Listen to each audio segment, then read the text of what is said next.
Three fishermen hauling in their morning catch snagged something heavy near a rocky outcrop, a barnacle-covered chest that had been underwater for years. Inside, they found waterlogged documents and a wallet containing a driver's license. Robert Chen, a local man who had vanished at sea 15 years ago. The laminated map tucked inside showed coordinates leading 30 miles inland. When they followed it to a bank, and authorities finally opened the sealed envelope inside the safety deposit box, the confession revealed a truth that would shatter a family's 15 years of peace. James Martinez, his brother-in-law, Kevin, and their friend, Todd, pushed off from the dock before dawn. Another Tuesday fishing trip. They'd been working these waters for over a decade.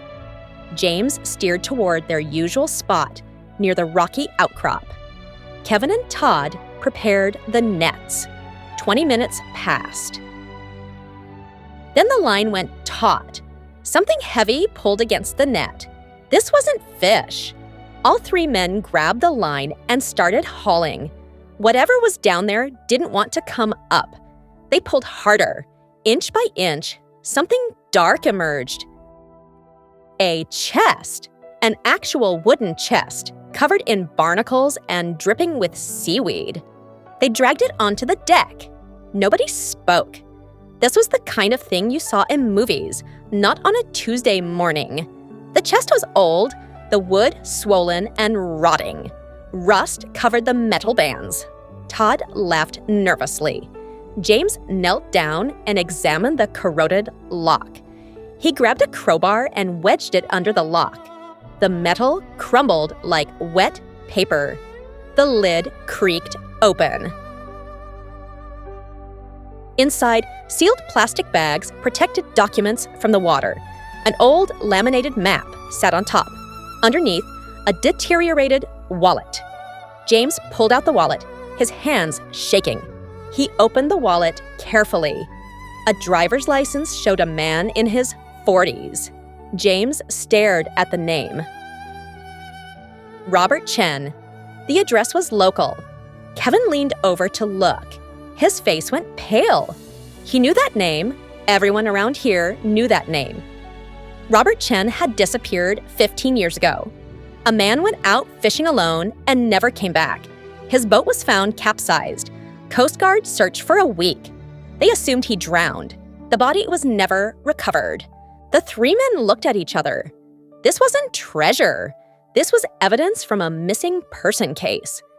Todd suggested they call the police immediately, but Kevin picked up the laminated map. There were coordinates marked on it. The location wasn't out at sea. It was inland, about 30 miles away. What was a drowning victim doing with a map to a location on land? The question hung in the air. Kevin pointed out they needed to know what they were reporting. What if the map led to something dangerous? The rationalizations came easily. Just a quick look. Then they'd call the authorities. James started the engine and headed back to shore. The coordinates led them to a bank in a neighboring town. They sat in the parking lot for 10 minutes. James felt sick. They were crossing a line, but they'd come this far. Kevin walked toward the bank entrance. James and Todd followed. Inside, Kevin asked to speak with a manager. The bank manager was a woman named Patricia. Kevin explained they were fishermen who had found a chest belonging to Robert Chen. He showed her the documents. Patricia's expression changed. She asked them to wait.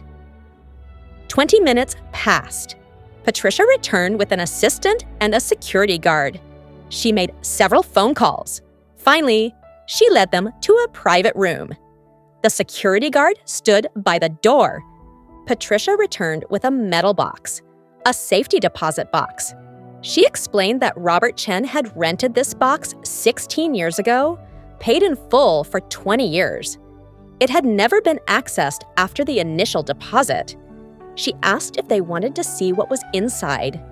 The three men nodded. Patricia opened the box.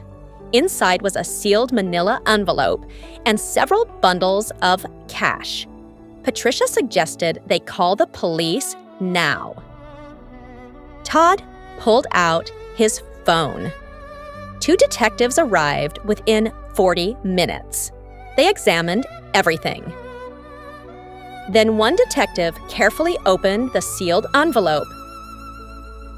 Inside was a letter, several pages, handwritten. The detective read it silently, his expression growing more serious. When he finished, he asked the fisherman to sit down. The detective explained what the letter said. Robert Chen had written a confession to his wife and daughters. Robert had accumulated massive gambling debts. People were threatening his family. He was drowning in shame and fear. So Robert staged his own death. He took his boat out alone and capsized it deliberately. His life insurance would pay out. The money would cover his debts and protect his family.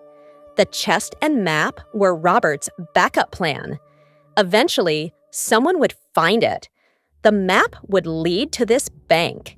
His family would discover the money he'd secretly saved for them. Robert planned to leave the country and start over. Once enough time passed, he would find a way to contact them, to explain, to apologize. But that contact never came. The detective explained that after the staged drowning, all trail of Robert went cold. No border crossings, no financial activity, nothing. Robert likely died trying to reach his planned destination. Robert Chen never got his second chance. James sat there processing this. They had started the day looking for fish. They'd found a man's desperate attempt to save his family by destroying it. The detective made more calls. Robert's wife had remarried 8 years ago. His daughters were adults now, with families of their own. For 15 years, they had mourned a devoted father who died in a tragic accident. They had cried at his memorial service. Now they would learn the truth. Their father hadn't died trying to provide for them. He had abandoned them. He had chosen to fake his death and leave. Every memory would be poisoned by this knowledge. The fishermen left the police station as the sun was setting. James drove in silence. Kevin stared out the window. Todd sat in the back, not saying a word. They had done the right thing by going to the police. But somewhere across town, a family was about to have their world shattered. Their peaceful memories would be replaced with questions and anger and betrayal. James dropped off Todd, then Kevin. He drove home alone. His wife asked how the fishing went.